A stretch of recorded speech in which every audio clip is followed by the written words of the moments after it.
Hello दोस्त, arts division 0.1 में आपका स्वागत है।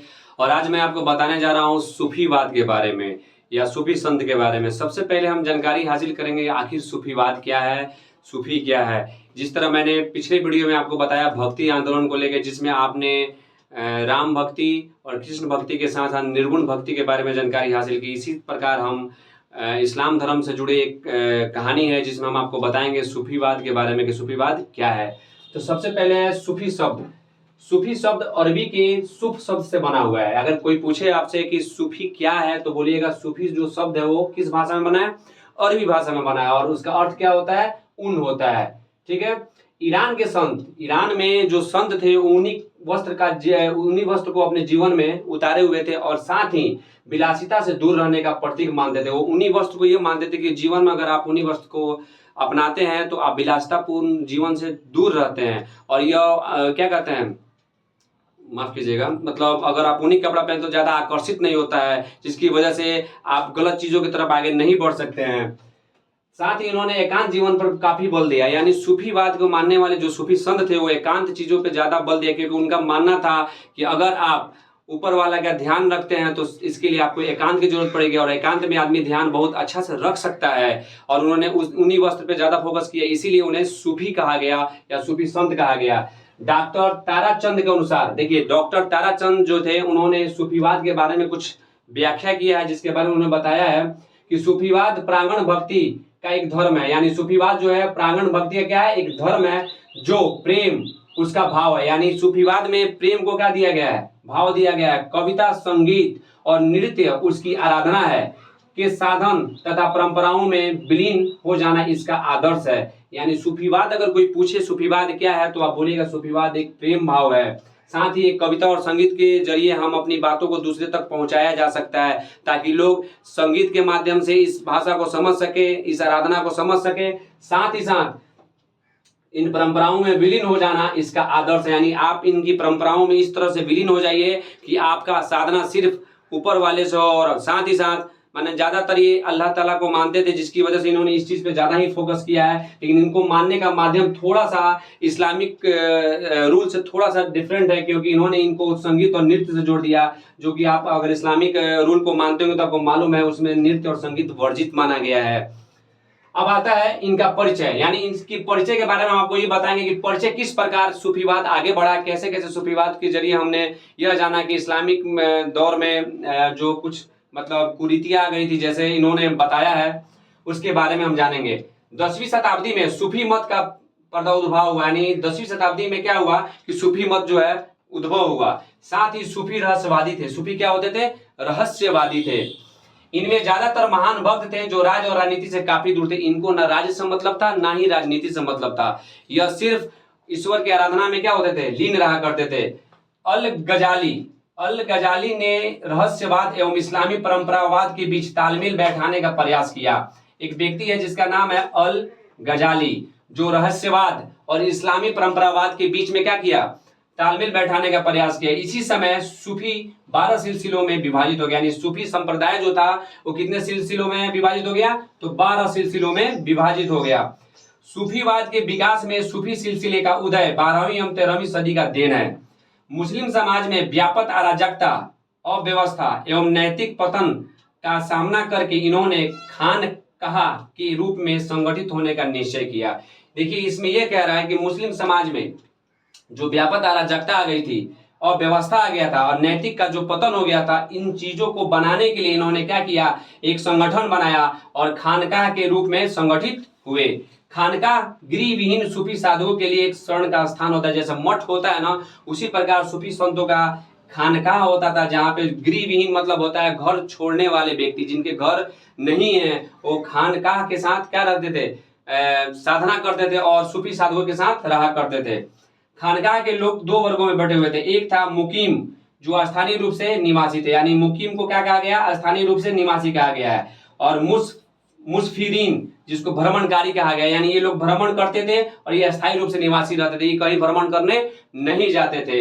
यानी इस लाइन में आपने परिचय में ये जाना कि सूफीवाद जो था क्यों आगे बढ़ा, तो मुस्लिम समाज में जो व्यापक अराजकता थी और व्यवस्था था, नैतिकता का पतन था, जो मैंने पहले बोला ना कि इस्लामिक रूल में कोई कमी नहीं थी, लेकिन उसको जो मानने वाले लोग थे, जो कुछ लोगों ने इसमें क्या कर दिया था, अराजकता फैला दिया था और व्यवस्था फैला दिया था, नैतिकता का पतन कर दिया था। इसी को फिर से पुनः स्थापित करने के लिए सूफी संप्रदाय का उदय हुआ। यानी सूफी लोगों ने इसमें क्या किया, अपना रहस्यवादी यानी नृत्य संगीत के द्वारा इस भाव को लोगों तक पहुंचाया।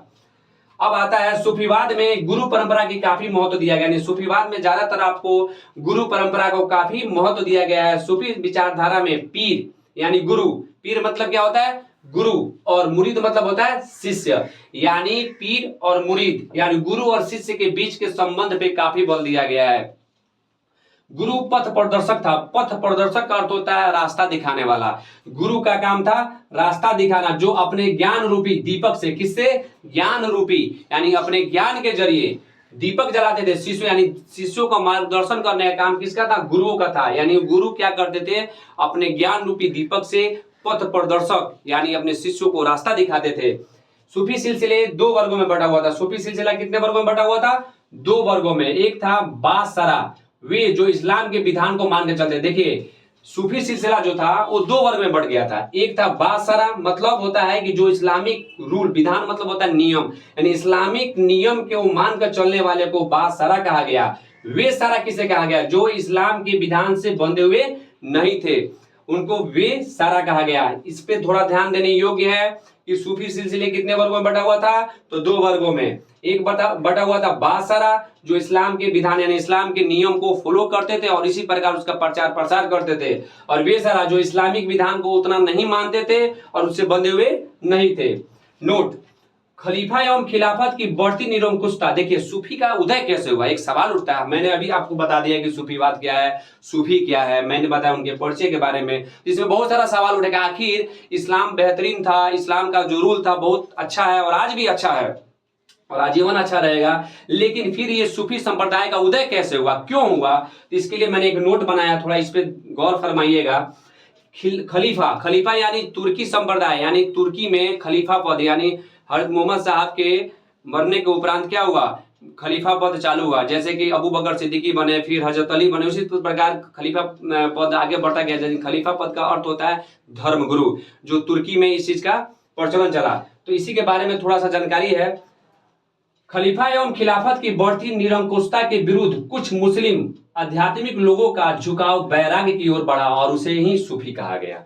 यानी ये लोग, इन खिलाफत की निरंकुशता का अर्थ होता है कठोरता, यानी अपनी बात मनवाना, यानी अपने आप को सर्वश्रेष्ठ मानना, अपनी बातों को ही समझाना, अपने तौर तरीके से चलाना। देखिए इस्लाम एक जो इस आसमानी किताब जो है वो एक रूल पे चलता है, उसका एक अलग है, लेकिन मानने वाले अपनी विचारधारा जब उसमें डाल देंगे, अपनी विचारधारा से अलग टिप्पणियां देंगे, तो उसमें समाज बढ़ जाता है। उसी की वजह से कुछ आध्यात्मिक लोग का झुकाव किधर हुआ, बैराग की तरफ हुआ, जिसने सूफी संप्रदाय का उद्भव कराया। इन लोगों ने हिंदू मुस्लिम यानी जो सूफी संप्रदाय के जो लोग तो हिंदू मुस्लिम एकता पे बल दिए, साथ ही भाईचारा को काफी बढ़ावा दिया है।